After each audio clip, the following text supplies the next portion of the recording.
Assalamualaikum warahmatullahi wabarakatuh. Halo, kembali lagi dengan saya Sri Lia Lestari.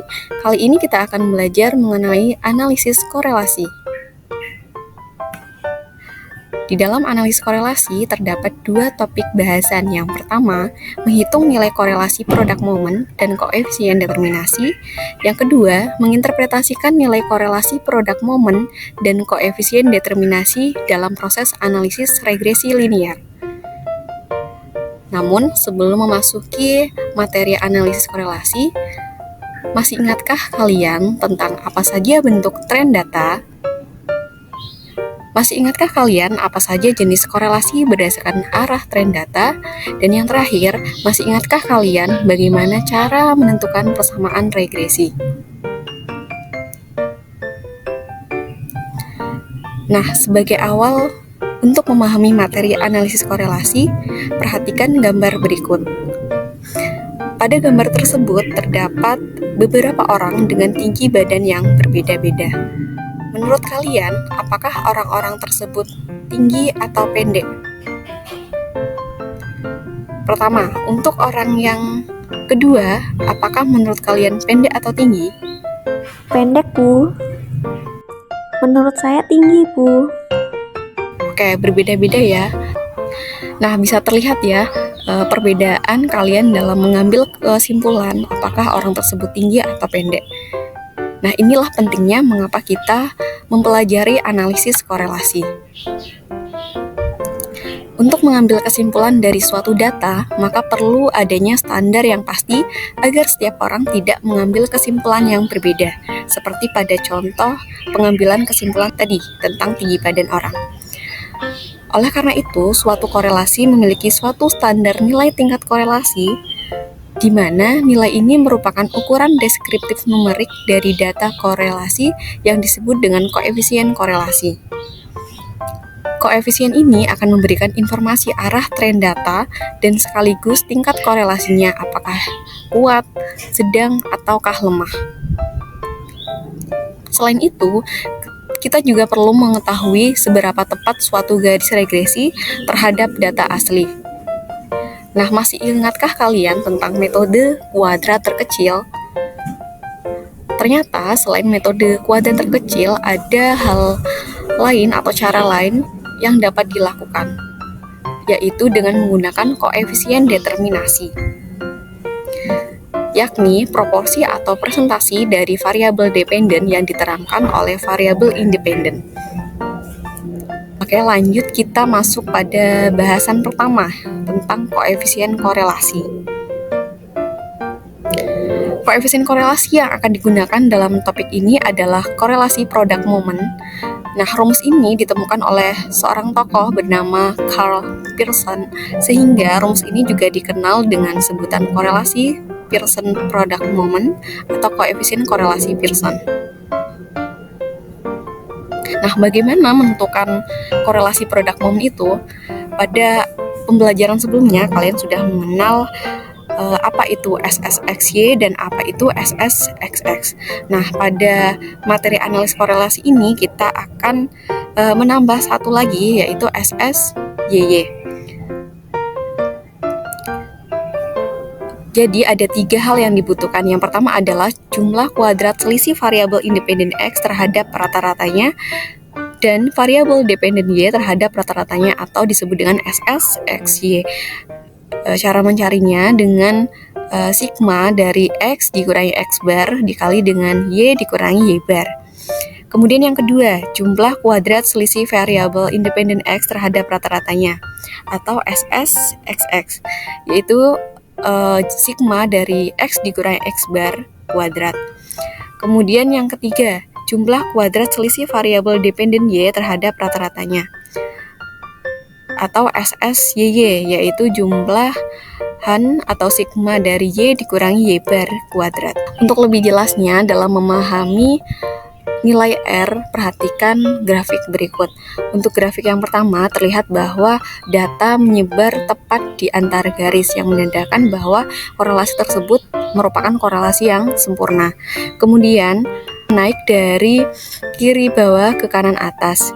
yang berarti korelasi tersebut merupakan korelasi yang positif. Nah, sehingga nilai R pada grafik pertama itu sama dengan 1. Kemudian nilai R pada grafik kedua ketika negatif 1 terlihat bahwa data menyebar tepat di antara garis yang menandakan grafik tersebut mempunyai korelasi yang sempurna. Kemudian data menurun dari kiri atas ke kanan bawah yang berarti korelasi tersebut merupakan korelasi yang negatif. Sedangkan pada contoh yang ketiga terlihat bahwa data menyebar secara tidak beraturan atau tidak membentuk suatu pola linier atau pola garis, yang berarti grafik tersebut menunjukkan tidak adanya korelasi linier dengan R sama dengan 0. Selanjutnya, tingkat hubungan koefisien korelasi.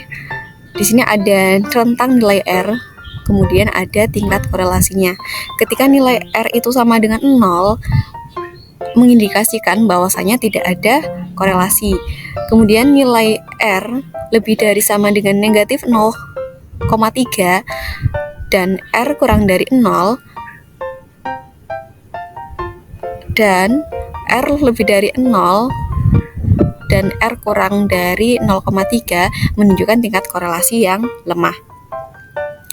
Kemudian nilai R lebih dari sama dengan negatif 0,7 dan kurang dari negatif 0,3 dan rentang satu lagi R lebih dari 0,3 dan R kurang dari 0,7 mengindikasikan bahwasanya tingkat korelasinya itu sedang atau cukup. Selanjutnya, nilai R lebih dari negatif 1 dan R kurang dari negatif 0,7 dan R lebih dari 0,7 dan R kurang dari 1 mengindikasikan bahwasanya tingkat korelasi tersebut kuat. Dan yang terakhir, ketika nilai R itu negatif 1 ataupun 1, berarti tingkat korelasinya adalah sempurna. Lanjut ke koefisien determinasi.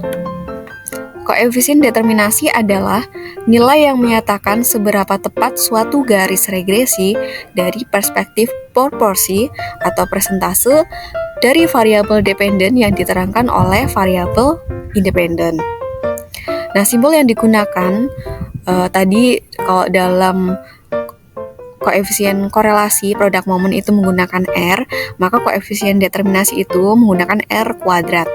Nah, cara menghitungnya ini masih menggunakan jumlahan kuadrat SSXY, SSXX, dan SSYY. Nah, caranya SSXY kuadrat dibagi dengan SSXX dikali dengan SSYY, atau bisa dikatakan nilai kuadrat dari hasil koefisien korelasi. Selanjutnya, bagaimana cara kita menginterpretasikannya? Nah, karena nilai R mempunyai rentang nilai R lebih dari sama dengan negatif 1 dan R kurang dari sama dengan 1, maka R kuadrat mempunyai rentang nilai R lebih dari sama dengan 0 dan R kurang dari sama dengan 1. Nilai koefisien korelasi determinasi atau R kuadrat yang mempunyai rentang nilai tersebut sering diubah ke dalam persentase dengan dikalikan dengan 100 untuk proses interpretasinya. Jadi harus dikalikan dengan 100 dulu. Nah, hasil dari presentasi tersebut merupakan interpretasi dari variabel dependen yang diterangkan oleh variabel independen sesuai dengan definisinya. Sebagai contoh, pada konteks di awal bab mengenai hubungan waktu rata-rata yang didedikasikan per hari dengan banyak subscriber, nilai R kuadrat diperoleh dari data yang disajikan adalah 0,8988. Nilai R kuadrat pada model tersebut memberikan gambaran bahwa 89,88% dari banyaknya subscriber diterangkan oleh waktu, dengan sisanya sebesar 10,12%. Nilai ini didapat dari 100 dikurangi dengan 89,88%. Nah, jadi didapat 10,12% dari banyaknya subscriber diterangkan oleh variabel lainnya. Nah, untuk memperjelas pemahaman kalian tentang koefisien korelasi dan determinasi, berikut disajikan contoh mengenai data durasi menari dan tarif yang didapatkan dalam suatu tari Turonggo Seto dari Boyolali. Nah, bisa dilihat datanya. Kemudian diminta untuk menentukan koefisien korelasi beserta interpretasinya. Dan yang kedua, koefisien determinasi serta interpretasinya. Nah, caranya bagaimana? Karena koefisien korelasi dan koefisien determinasi membutuhkan XSXY, SSXX, dan SSYY, maka kita harus mencari ketiga unsur tersebut. Namun, kita juga harus mencari rata-rata X dan rata-rata Y atau X bar dan Y bar sebagai bahan untuk mencari ketiga jumlah kuadrat tersebut.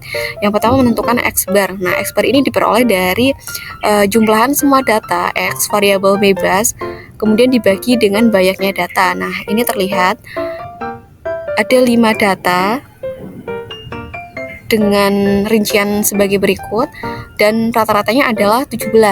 X barnya itu 17. Yang kedua, menentukan Y bar. Jumlahan dari semua nilai Y dibagi dengan banyaknya data, yaitu ada 5. Sehingga rata-rata Y-nya itu 50. Selanjutnya, karena kita sudah menemukan X bar dan Y bar, langkah selanjutnya yaitu menentukan SSXY dengan menggunakan sigma dari X dikurangi X bar dikali dengan Y dikurangi Y bar. Kita tinggal memasukkan nilai X-nya, masing-masing nilai X dari data pertama sampai dengan data terakhir, kemudian dikurangkan dengan nilai X barnya. X barnya tadi didapat 17. Nah, setelah dioperasikan, kita mendapatkan hasil SSXY-nya itu 1450. Kemudian, kita juga harus menentukan SSXX dengan menggunakan sigma dari X dikurangi X bar kuadrat. Kita juga tinggal memasukkan nilai X dikurangi dengan X barnya tadi 17. Kemudian tinggal dikuadratkan dan hasilnya didapatkan 430. Selanjutnya menentukan SSYY, sama halnya dengan SSXX, namun ini menggunakan nilai Y dan dikuadratkan juga. Setelah dioperasikan hasilnya adalah 5000. Nah, setelah ketiga unsur terpenuhi, maka kita bisa menentukan koefisien korelasi dan determinasinya. Yang pertama untuk koefisien korelasinya. R sama dengan SSXY dibagi dengan akar SSXX dikali SSYY, di mana tadi didapatkan nilai XY 1450, SSXX 430, dan nilai SSYY sebesar 5000. Nah, ketika dioperasikan mendapatkan nilai 0,989. Nah, nilai ini kira-kira mendekati 1 atau jauh dari nilai atau angka 1. Ketika nilai ini mendekati 1, maka korelasinya kuat seperti yang dijelaskan pada tabel sebelumnya.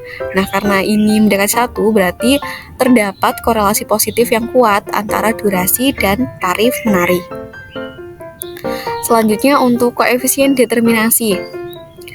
R kuadrat sama dengan SSXY kuadrat dibagi dengan SSXX dikali dengan SSYY.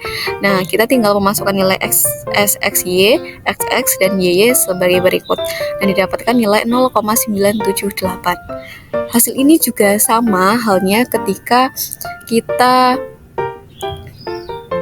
mengkuadratkan hasil dari koefisien korelasi pada pembahasan sebelumnya, yakni didapatkan koefisien korelasi sebesar 0,989. Ketika jumlah itu dikuadratkan, maka hasilnya sekitar 0,978.